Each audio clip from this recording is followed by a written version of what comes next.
Welcome, everyone. I'm excited to kick off today's presentation. We're going to explore a broad range of industries and see how they shape our world.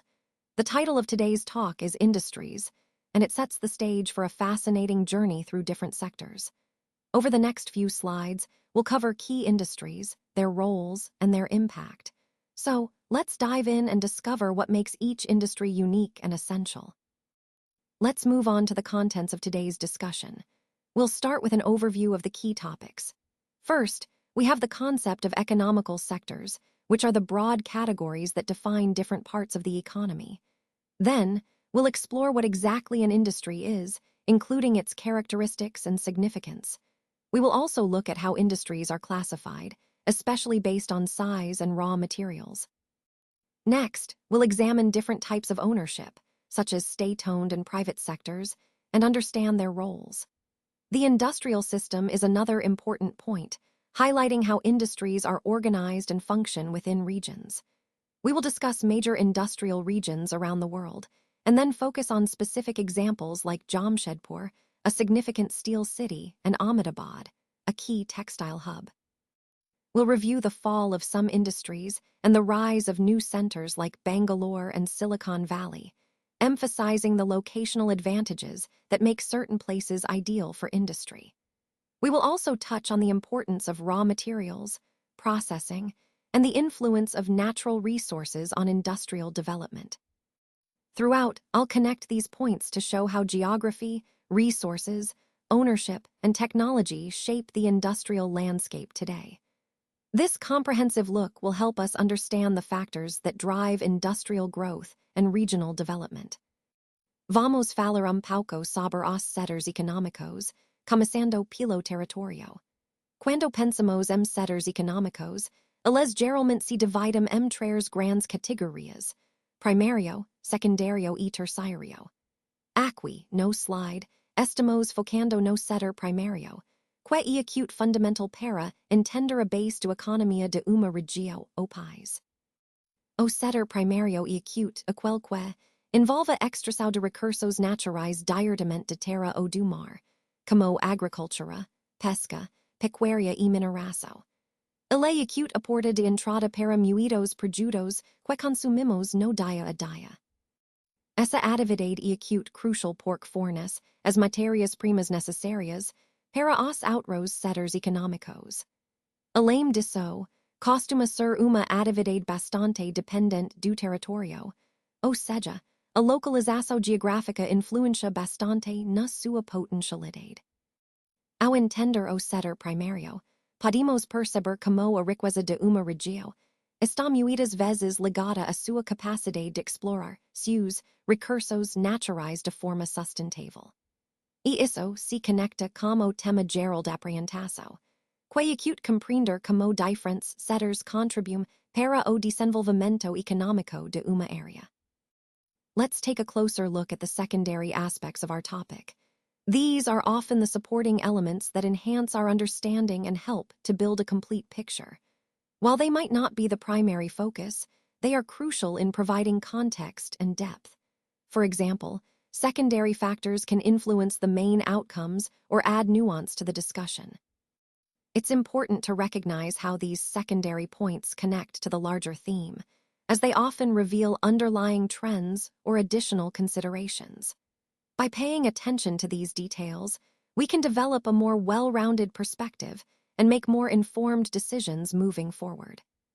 Now, let's take a look at the economical sectors involved in the process. First, trees are cut down, which is the initial step in utilizing forest resources. This step is crucial because it provides the raw material needed for various industries. Next, these logs go through processing, where they are turned into usable forms. Think of cutting, shaping, and treating the wood to prepare it for further use. Finally, we reach the finished product stage, where the processed wood becomes furniture, paper, or other wood-based items that we use daily.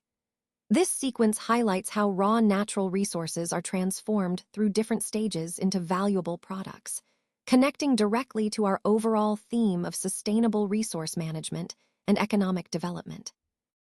Let's take a moment to look at where we stand so far. On this slide, we're focusing on the sectors of the economy which are divided into three main parts: primary, secondary, and territory. The primary sector involves activities like agriculture, fishing, and mining, basically, the extraction of natural resources. The secondary sector is all about manufacturing and industry, turning raw materials into finished products. And then, territory refers to the geographical aspect, how these sectors are distributed across different regions. Understanding these sectors helps us see how the economy is structured and how different areas contribute to overall growth. Throughout this presentation, we'll see how each of these sectors plays a vital role in shaping our economic landscape. Now, let's talk about secondary activities or manufacturing. These are processes where raw materials are transformed into products that are more valuable to people. For example, as you've seen, pulp is turned into paper, and then that paper is made into a notebook. These steps are the two main stages in the manufacturing process. What's important to understand is that with each stage, value is added to the raw materials. The raw pulp, which originally had little utility on its own, becomes paper that can be used for writing, printing, or packaging. Similarly, cloth made from cotton gains more utility and value when it's turned into a finished product like a notebook. This process of adding value at each step is what makes finished products more useful and worth more than the raw materials they come from. It's a key part of understanding how manufacturing boosts the usefulness and worth of raw resources, connecting directly to the larger idea of how industries contribute to economic growth and development. Let's talk about what an industry really is. An industry refers to an economic activity that focuses on producing goods, extracting minerals, or providing services. So, when we think about industries, we're looking at different sectors that contribute to our economy in various ways.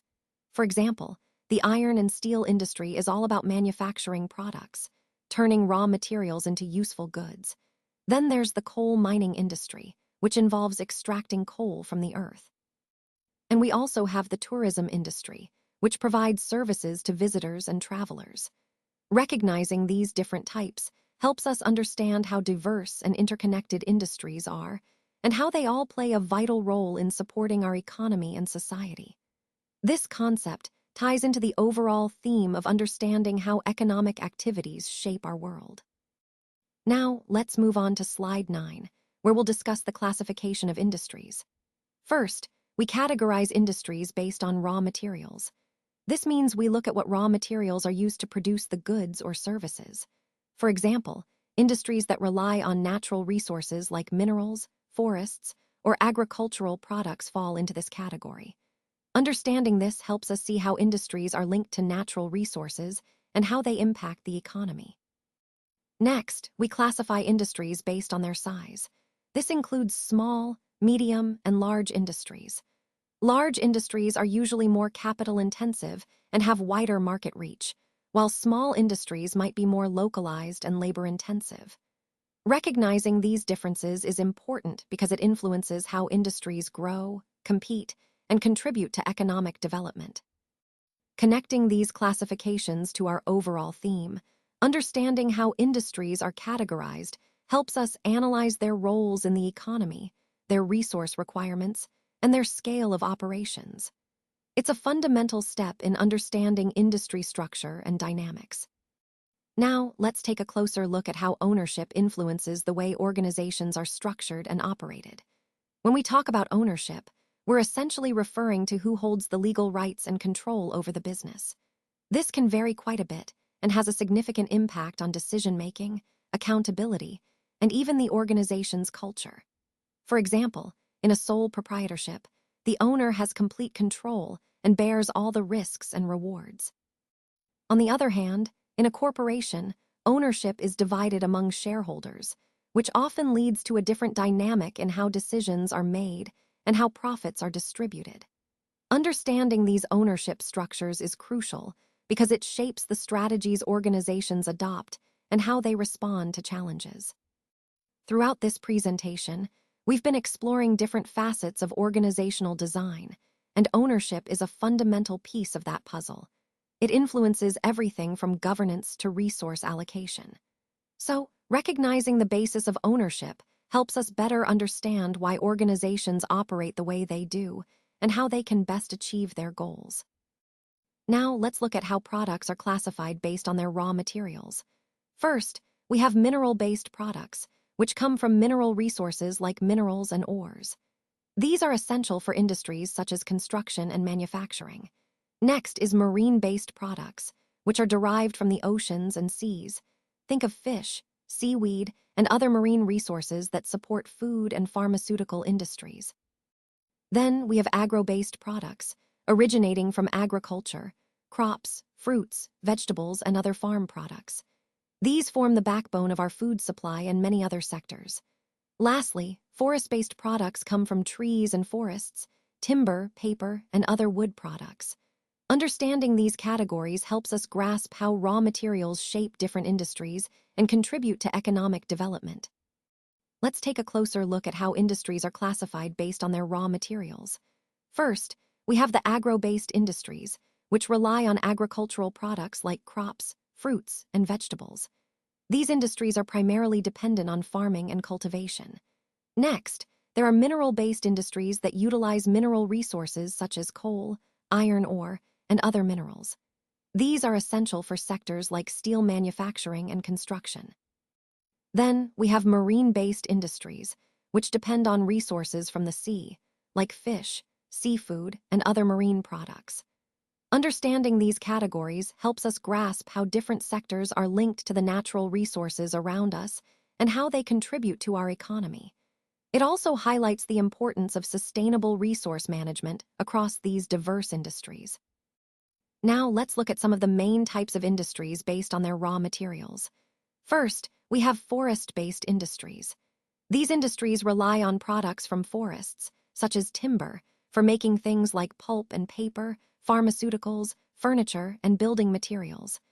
They play a crucial role in utilizing renewable resources from forests.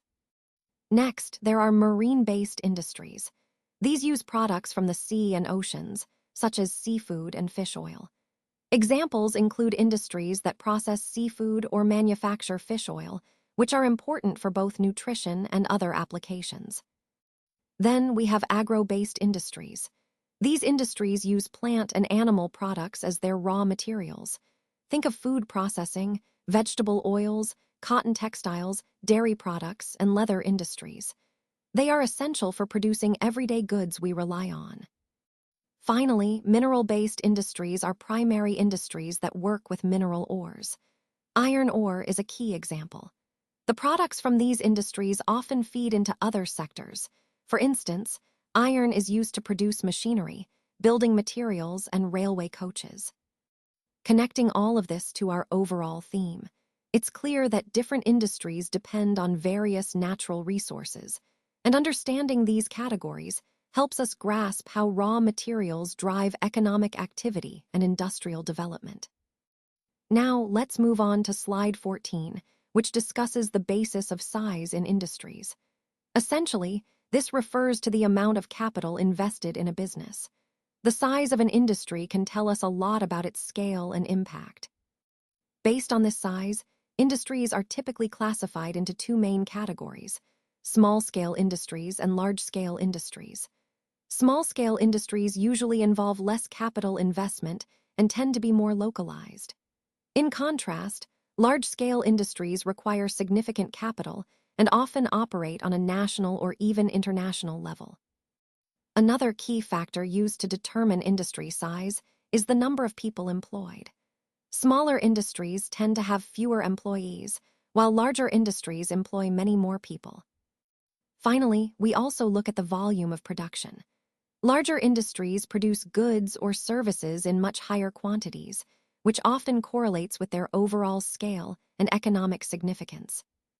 Understanding these classifications helps us see how industries differ in their operations and their role in the economy, which ties into our broader discussion on industrial development and economic growth. Now, let's look at how industries are categorized based on their size. When we talk about large-scale industries, we're referring to those that operate on a significant level, often involving massive investments, extensive infrastructure, and a high volume of production. These industries tend to have a wide reach, sometimes serving international markets, and they generate a large number of jobs. On the other hand, small-scale industries are more localized, with smaller investments and limited production capacity. Despite their size, they play a crucial role in the economy by providing employment opportunities, supporting local communities, and fostering innovation. Understanding these distinctions helps us see how different industries contribute uniquely to economic development. Large industries drive growth through scale and efficiency, while small industries often lead to regional development and diversification. Both are essential in creating a balanced and resilient economy. Now, let's take a closer look at small-scale industry, which is a significant part of the overall landscape. Small-scale industries are typically characterized by their limited size, lower capital investment, and fewer employees compared to larger corporations. They often operate within local communities, serving niche markets or specialized needs. One of the key advantages of small-scale industries is their flexibility and ability to adapt quickly to changing market demands. They also tend to foster entrepreneurship and innovation at a grassroots level, which is essential for economic diversification. However, they face challenges like limited access to finance, technology, and markets, which can hinder growth. Understanding these dynamics helps us appreciate their role in economic development and the importance of supportive policies to nurture their growth. This focus on small-scale industries ties into our broader theme of how different sectors contribute to the economy and how size influences their operation and impact. In this slide, we're looking at large-scale industry and how it differs from smaller industries. Cottage or household industries are a great example of small-scale industries. These are typically run by artisans who manufacture products by hand, such as basket weaving, pottery, and other handicrafts. These industries generally require less capital and technology, which makes them accessible for many small artisans. In contrast, large-scale industries involve the production of vast quantities of goods. They require significant investment in capital and utilize advanced technology to produce products efficiently. Think of industries like automobile manufacturing or heavy machinery. These are prime examples of large-scale industries. Interestingly, some industries like silk weaving and food processing are classified as small-scale industries because they often operate on a smaller scale, with less capital and technology involved. On the other hand, industries such as automobile production or heavy machinery are large-scale, producing high volumes to meet large market demands. Understanding this distinction helps us see how industries are structured based on the scale of production, investment, and technology. It's a crucial part of the overall picture of economic development and industrial growth. Now, let's look at how ownership shapes different types of organizations. When we talk about ownership, we can categorize organizations into several types. First, there's the cooperative model, where members collectively own and manage the organization, often focusing on mutual benefits and shared goals. Then, we have state-owned or public-owned entities, which are owned and operated by the government to serve public interests. These organizations often aim at providing essential services rather than making profits. Lastly, there's the joint sector, which is a mix of private and public ownership. In this case, both private investors and government entities collaborate to run the organization, combining resources and expertise from both sides. Understanding these ownership structures is important because they influence how organizations are managed, funded, and how they serve their stakeholders. Recognizing these differences helps us see the broader landscape of organizational types and their roles in the economy. Now, let's take a closer look at the joint sector industries. These are unique because they are owned and operated by both the government and private individuals or groups. This kind of partnership allows for shared responsibility and resources, often leading to more efficient operations. For example, Maruti Udyog Limited is a well-known joint sector industry. It's a prime example of how collaboration between the public and private sectors can work effectively. Understanding joint sector industries helps us see how different ownership models can contribute to economic growth and development. aligning with the broader theme of diverse business structures in our economy. Let's take a closer look at the factors that influence where industries are located. Essentially, industries tend to set up shop where key resources and conditions are readily available. These include raw materials, land, water, labor, power, capital, transport, and markets. When these elements are easily accessible, it makes economic sense for industries to operate there. Sometimes, governments play a role by providing incentives such as subsidized power, reduced transport costs, and improved infrastructure. These measures encourage industries to move into less developed or backward areas, helping to promote balanced regional development.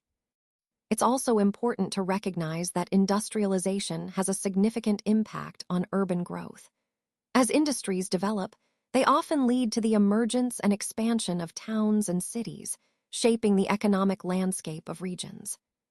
In summary, the location of industries is a strategic decision based on resource availability and supportive policies, which in turn drives broader economic and urban development.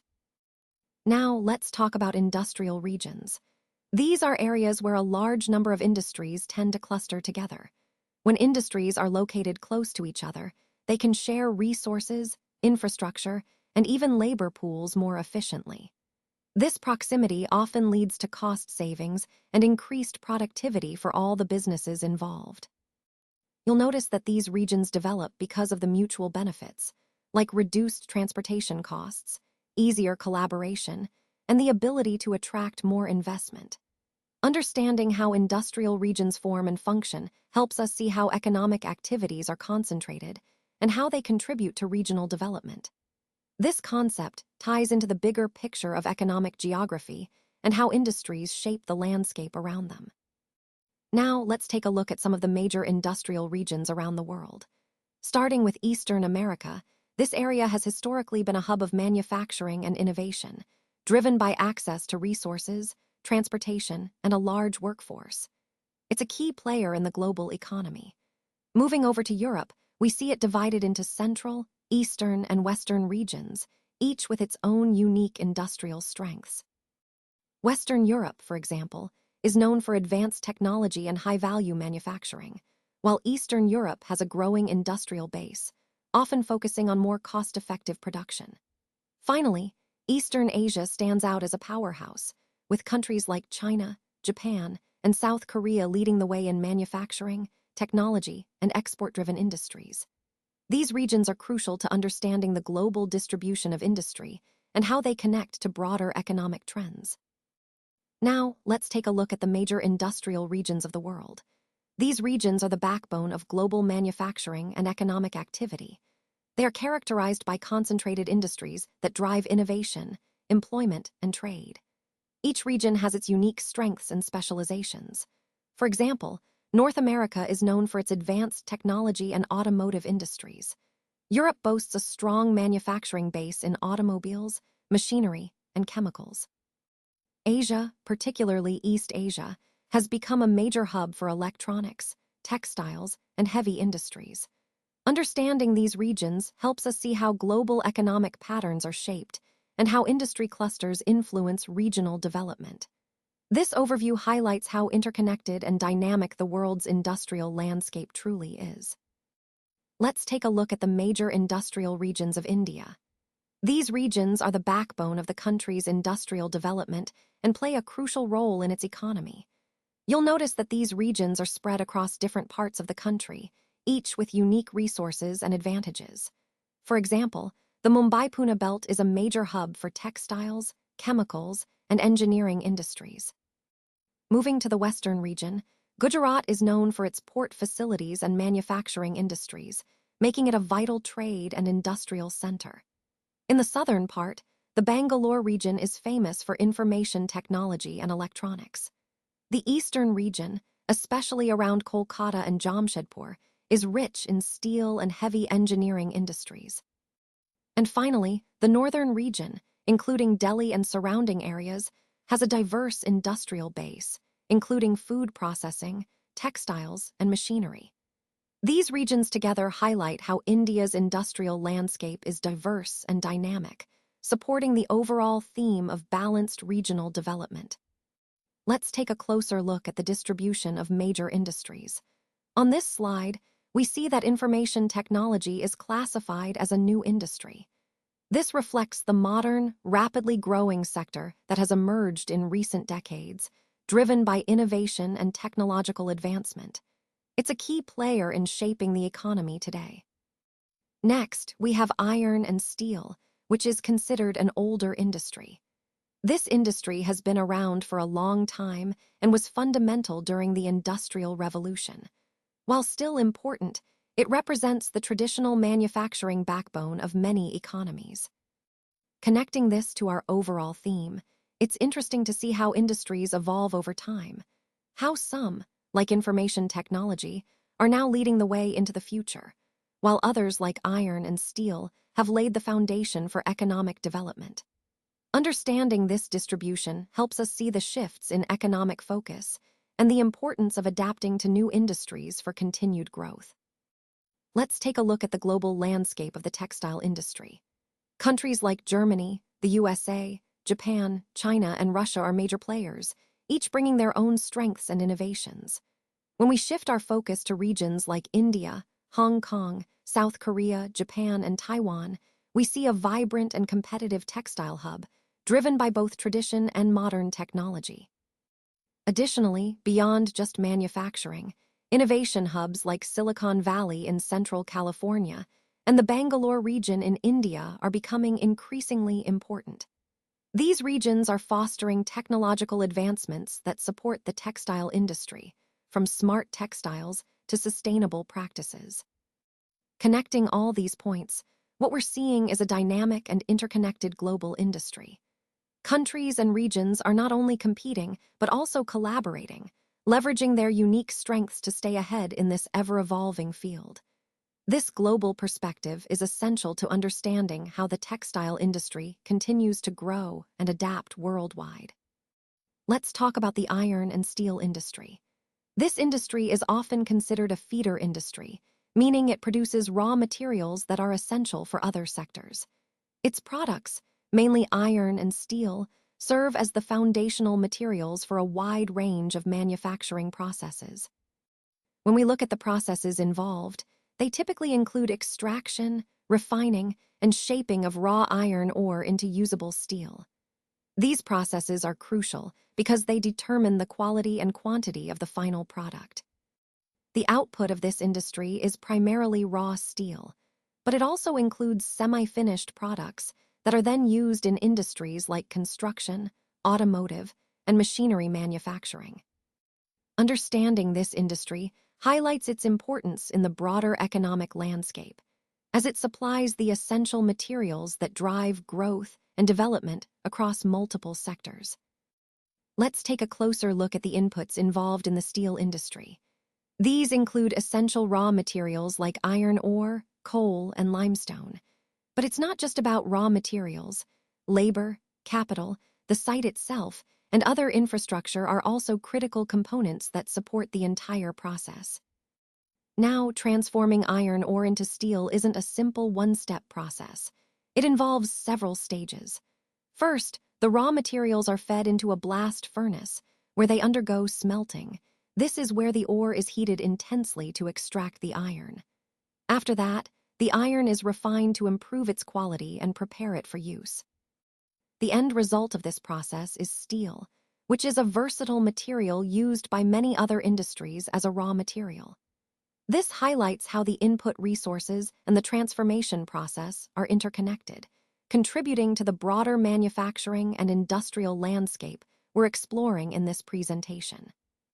Now, let's talk about smelting, which is a crucial step in metal extraction. Essentially, smelting is the process where we extract metals from their ores by heating them beyond their melting point. This high temperature causes the metal to separate from other materials in the ore, making it possible to collect and refine. It's a key part of turning raw mineral resources into usable metals, which then can be shaped into the products we use every day. Throughout this presentation, we've seen how each step builds on the previous ones, and smelting is where the raw mineral finally becomes a refined metal ready for manufacturing. Steel is a remarkable material because of its toughness and versatility. It can be easily shaped, cut, or even made into wire, which makes it incredibly useful in many industries. One of the reasons for its versatility is that we can create special alloys by adding small amounts of other metals such as aluminum, nickel, or copper. These additions significantly enhance steel's properties. For example, alloys can give steel unusual hardness or toughness, which means it can withstand a lot of stress without breaking. They can also make steel more resistant to rust, which is essential for durability in different environments. Overall, the ability to modify steel with these alloys highlights its vital role in construction, manufacturing, and countless other fields, tying into our broader theme of materials that shape our modern world. Steel is often called the backbone of modern industry, and there's a good reason for that. Almost everything we use in our daily lives is either made of iron or steel, or it's been manufactured using tools and machinery made from these metals. When you think about ships, trains, trucks, and cars, you'll notice that steel makes up a large part of their structure. It's what gives them strength and durability. Steel is also essential in the oil industry. Oil wells are drilled with steel machinery, and pipelines made of steel transport the oil across long distances. Even minerals are extracted using steel equipment, highlighting its importance in resource extraction. And it doesn't stop there. Our farms rely heavily on steel too. Most of our farming machines are made from it. When we look at large buildings, the steel framework is what provides the structural support necessary for safety and stability. Overall, steel truly is the backbone of modern industry, connecting almost every aspect of our infrastructure and daily life, which ties back to the central theme of how vital materials shape our world. Let's take a look at the historical distribution of steel industries before 1800 and then between 1800 and 1950.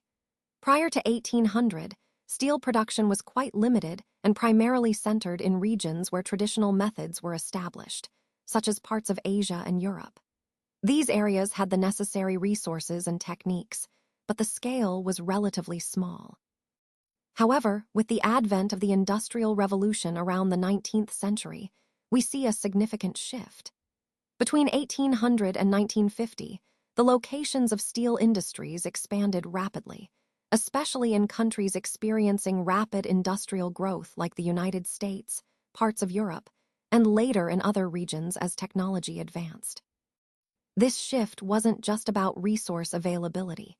It was also driven by innovations in steel-making processes, transportation, and energy sources, which allowed the industry to move to areas with better infrastructure and larger markets. Understanding these historical shifts helps us see how industrial development has shaped regional economic patterns and set the stage for the global steel industry we see today. After 1950, the location of the iron and steel industry shifted once again. Previously, before 1800 AD, it was mainly situated where raw materials, power supply, and running water were easily accessible. That made sense because transportation and energy sources were limited back then. Later on, as the industry developed, the ideal locations became those near coal fields and also close to canals and railways. This was mainly because coal was a key energy source, and transportation infrastructure helped move raw materials and finished products more efficiently. But after 1950, we see a different trend. The industry started to be located on large areas of flat land near seaports. The main reason for this shift is that steelworks had become very large, and iron ore needed to be imported from overseas. So, proximity to seaports became crucial for importing raw materials and exporting finished steel products. This change highlights how technological advancements and global trade influence the industry's location choices, making it more connected to international markets. It's a good example of how industries adapt to new economic and logistical realities, fitting into the broader theme of industrial development and globalization. Now, let's take a closer look at the outlook for steel production in India. As we've seen, India's iron and steel industry has grown significantly over the years. This growth has been driven by several key factors, including the availability of raw materials, inexpensive labor, efficient transport, and a large domestic market. These elements have helped establish India as a major player in steel manufacturing. Some of the most important steel-producing centers are Bhilai, Durgapur, Burnpur, Jamshedpur, Rourkela, and Bokaro. These are all located in a specific region that spans across 4 states: West Bengal, Jharkhand, Orissa, and Chhattisgarh. This region is often considered the steel belt of India because of its rich mineral resources and industrial infrastructure. In addition to this core region, there are other notable steel centers such as Bhadravati and Vijayanagar in Karnataka, Vishakhapatnam in Andhra Pradesh, and Salem in Tamil Nadu. These centers utilize local resources effectively, contributing to the overall growth of India's steel industry. Looking at the historical growth, India's steel production has increased remarkably from just 1 million tons in 1947 to about 30 million tons in 2002. This rapid expansion reflects the country's industrial development and increasing demand for steel across various sectors. Overall, this growth underscores India's strategic emphasis on developing a robust steel industry, which is vital for infrastructure, manufacturing, and economic progress. It's a clear example of how geographical advantages and resource utilization are shaping India's industrial future. Before 1947, India had only one major iron and steel plant, the Tata Iron and Steel Company Limited, or TISCO. It was privately owned and operated. After India gained independence, the government took a proactive role and started establishing several iron and steel plants across the country to boost industrial growth. TISCO was established in 1907 in Sakshi, which is now known as Jamshedpur.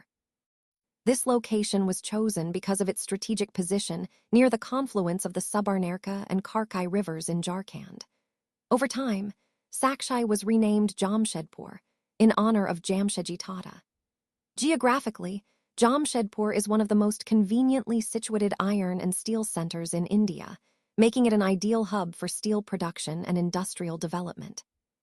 This development was a significant step in our country's industrial history, contributing to self-reliance and economic growth. Why was Sakshi chosen as the site for setting up the steel plant? Well, there were several important reasons.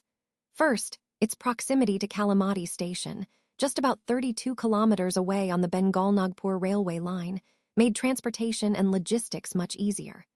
Being close to raw material sources was also a key factor. Sakshi was near deposits of iron ore, coal, and manganese, which are essential for steel production. Plus, it's close to Kolkata, providing a large market for the steel and other products. Regarding resources, the Tata Steel Company, or TISCO, sources coal from the Jeria coalfields and iron ore, limestone, dolomite, and manganese from nearby states like Odisha and Chhattisgarh. The presence of the Karkai and Subarnarekha rivers was another critical advantage, as they ensured a reliable water supply needed for the industrial processes.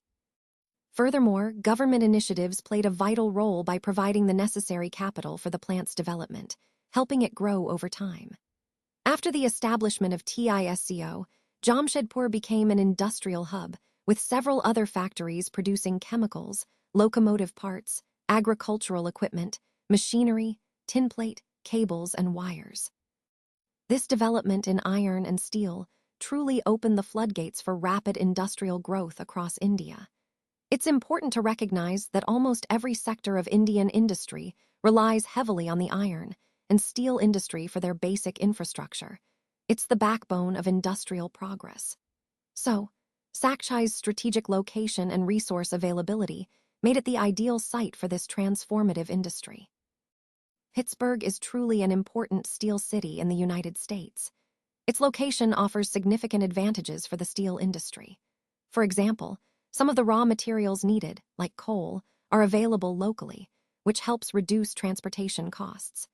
However, the iron ore used in steelmaking comes from Minnesota, about 1,500 kilometers away, illustrating how the industry relies on a network of resources across regions. One of the key reasons Pittsburgh became such a major steel hub is its access to the Great Lakes Waterway, which is one of the best routes worldwide for shipping ore cheaply. Trains then carry the iron ore from the Great Lakes directly to the Pittsburgh area, making the supply chain quite efficient. Additionally, the Ohio, Monongahela, and Allegheny rivers provide ample water supply, which has historically been essential for steel production and industrial processes. Today, you'll notice that most large steel mills are no longer located right in Pittsburgh itself.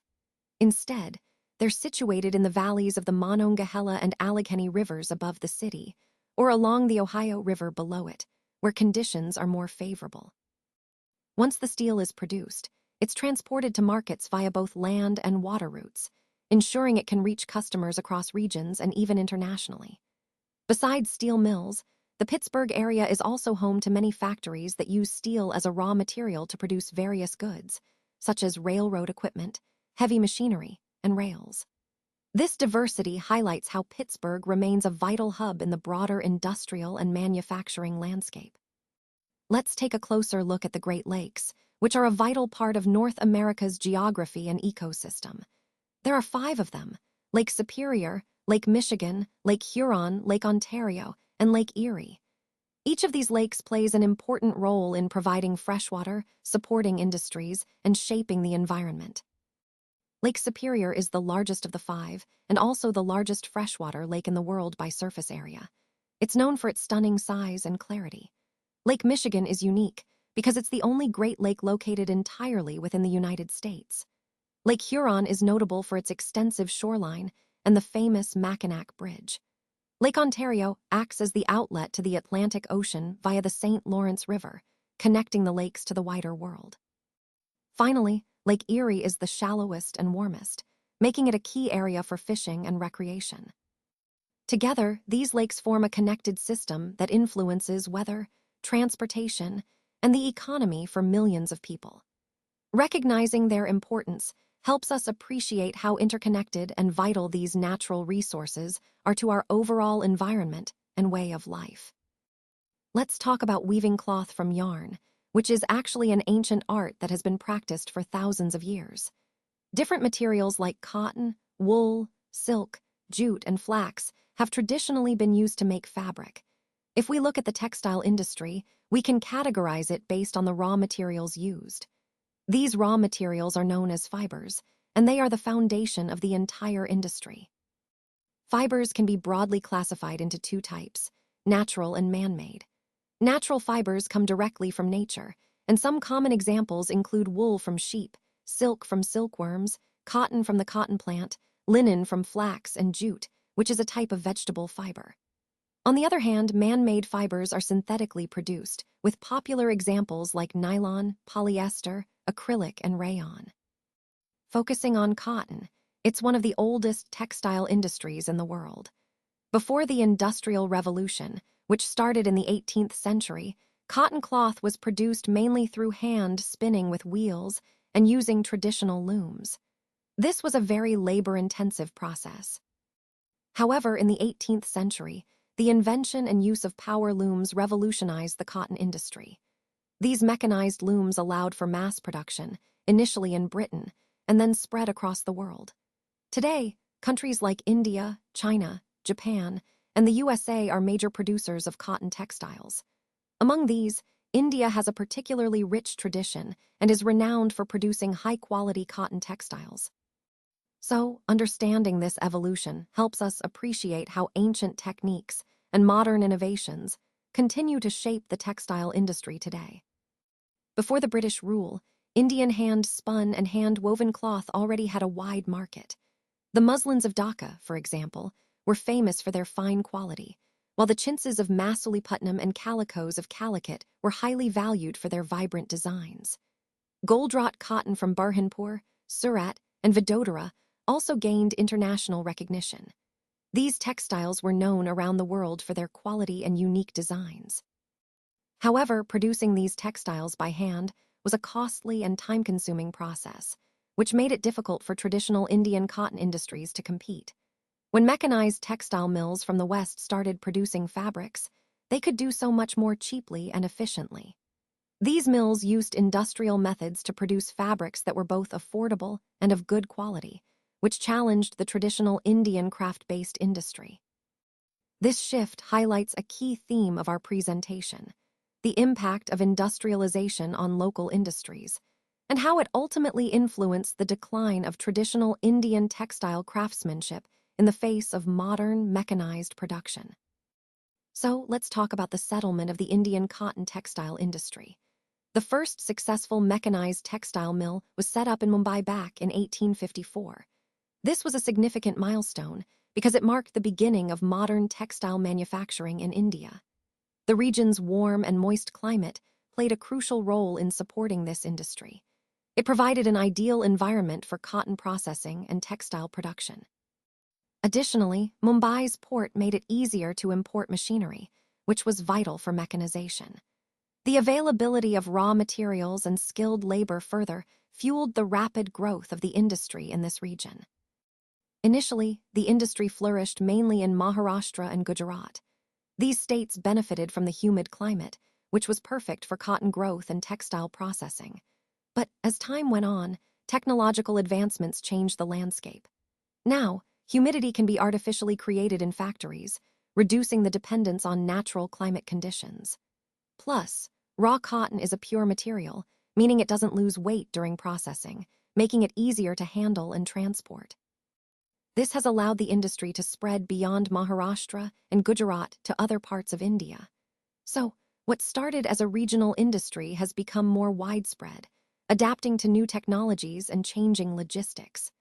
This evolution reflects how the Indian cotton textile industry has grown and diversified over time, aligning with the overall development of the country's industrial sector. Ahmedabad is a vibrant city located in the western Indian state of Gujarat, situated on the banks of the Sabarmati River. It's a city with a rich industrial heritage, beginning with the establishment of its first textile mill back in 1859. This marked the start of Ahmedabad's rise as a major center for textile production. Over time, it grew rapidly and eventually became the second largest textile city in India, after Mumbai. Because of its significant role in the textile industry, Ahmedabad earned the nickname the Manchester of India, highlighting its importance as an industrial hub. These historical developments are a perfect example of how regional cities contributed to India's overall industrial growth, fitting into our broader theme of economic development and urbanization.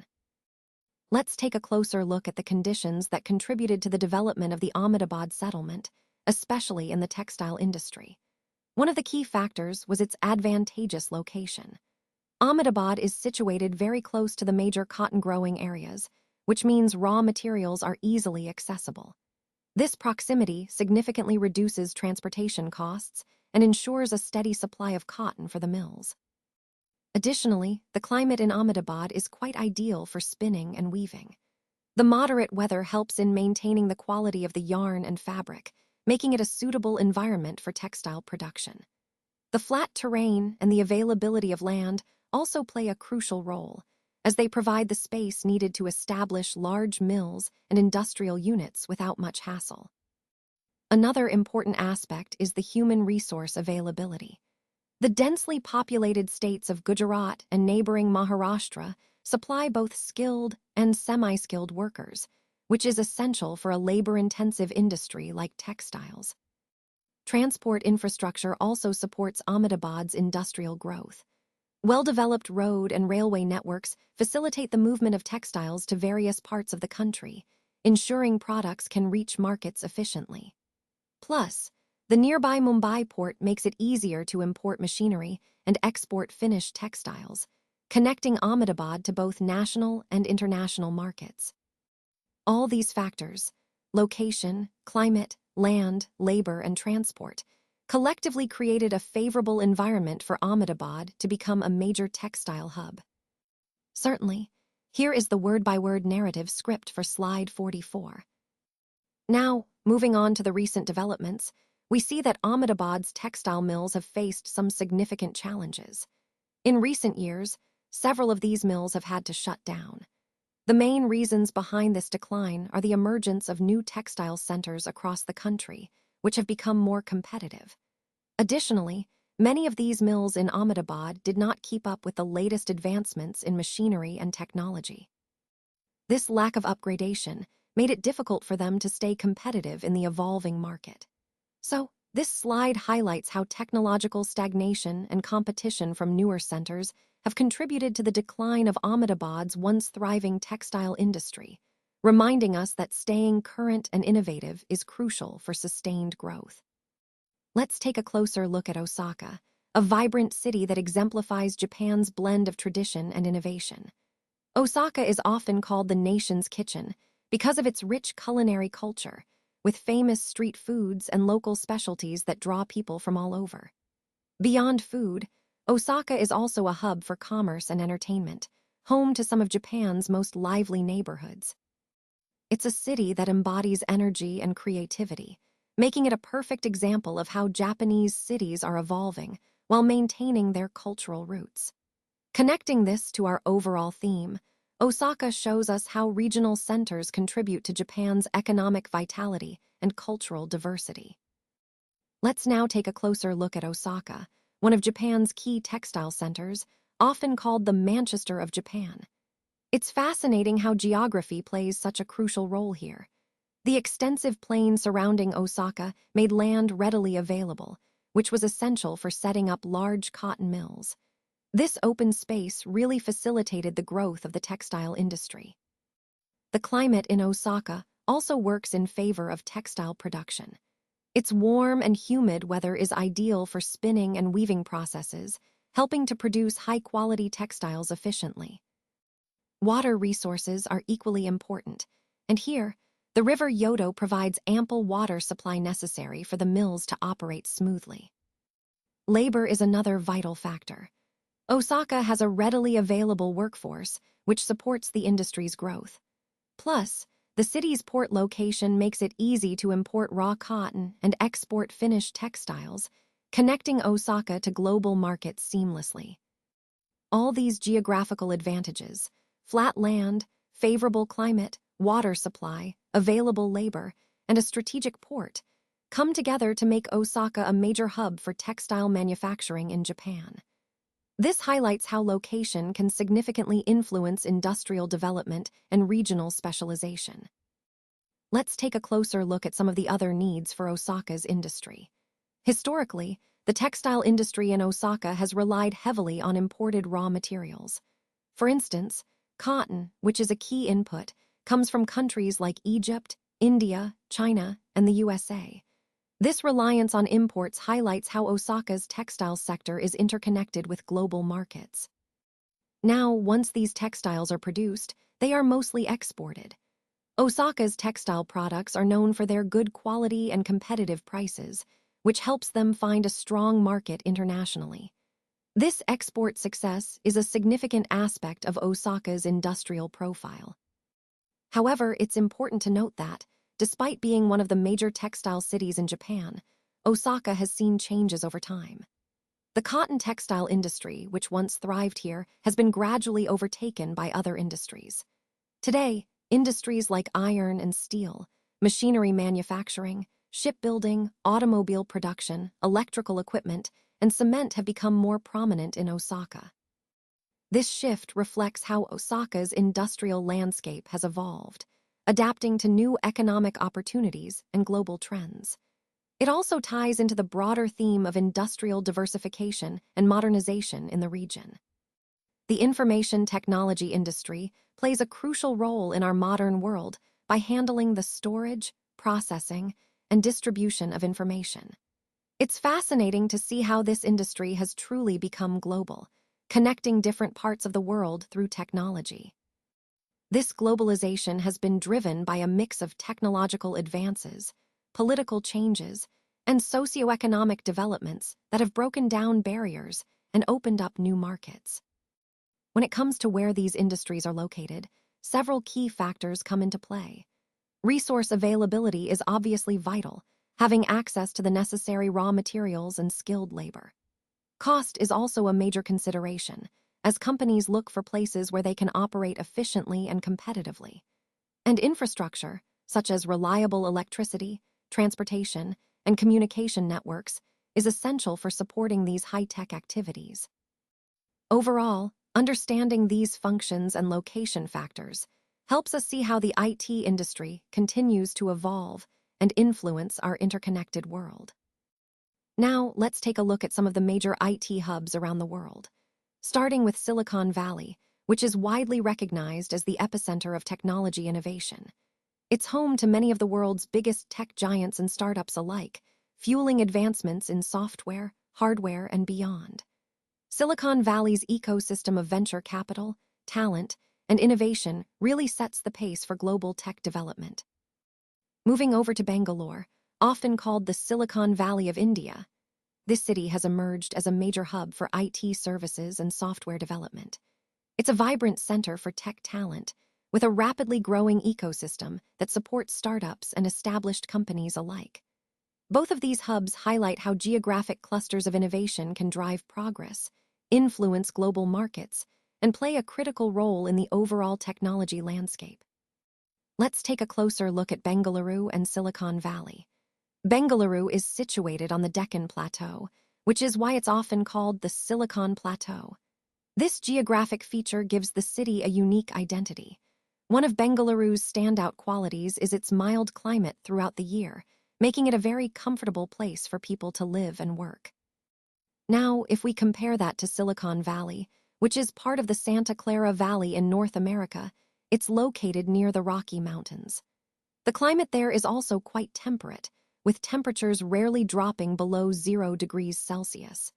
This kind of climate stability is a key factor in attracting talent and fostering innovation.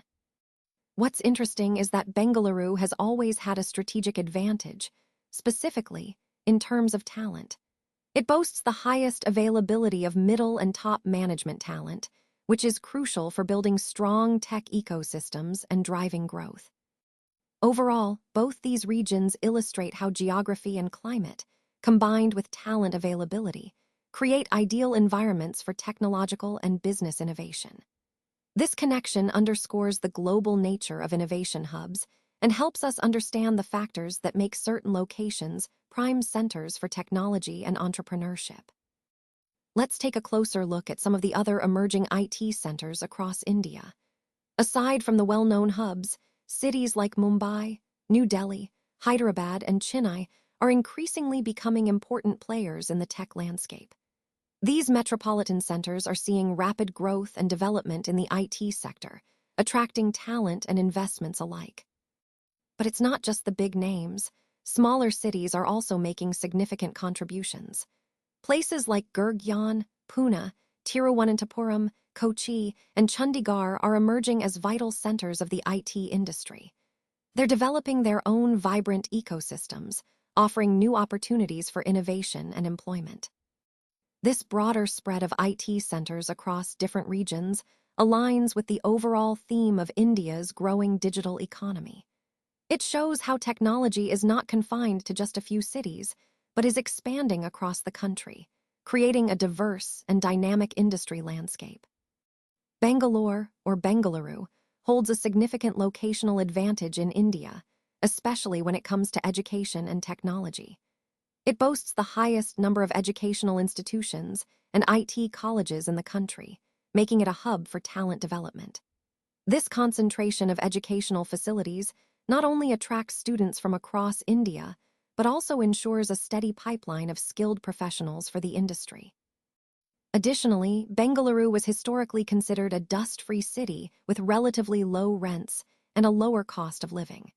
This made it an attractive destination for startups, entrepreneurs, and established companies looking for a cost-effective yet vibrant environment. It's also worth noting that Karnataka was among the first states to recognize the importance of it with the announcement of its IT policy back in 1992. This proactive approach laid the groundwork for Bengaluru's growth into a global tech center. Finally, the city has the largest and most diverse pool of skilled managers with substantial work experience. This availability of experienced talent means companies can scale quickly and innovate without the immediate need to invest heavily in training or talent acquisition. All these factors combined make Bengaluru a strategic choice for businesses aiming for growth and innovation, reinforcing its central role in the overall landscape of India's tech industry. Certainly. Here is the word-by-word narrative script for slide 53. Let's talk about the locational advantage in Silicon Valley. Silicon Valley is strategically positioned close to some of the most advanced scientific and technological centers in the world. This proximity fosters innovation and collaboration, which are key drivers of its success. The area also boasts a pleasant climate, making it an attractive place to live and work, along with a clean environment that supports a high quality of life. There's plenty of space available for development and future expansion, allowing the region to grow sustainably. Additionally, Silicon Valley is conveniently located near major roads and airports, providing excellent connectivity. This makes it easier for businesses to access markets and for talent to commute efficiently. Overall, these factors, coupled with access to skilled workforce and strategic location, combine to create a powerful environment for technological advancement and economic growth. And with that, I want to extend my sincere thanks and regards for your attention.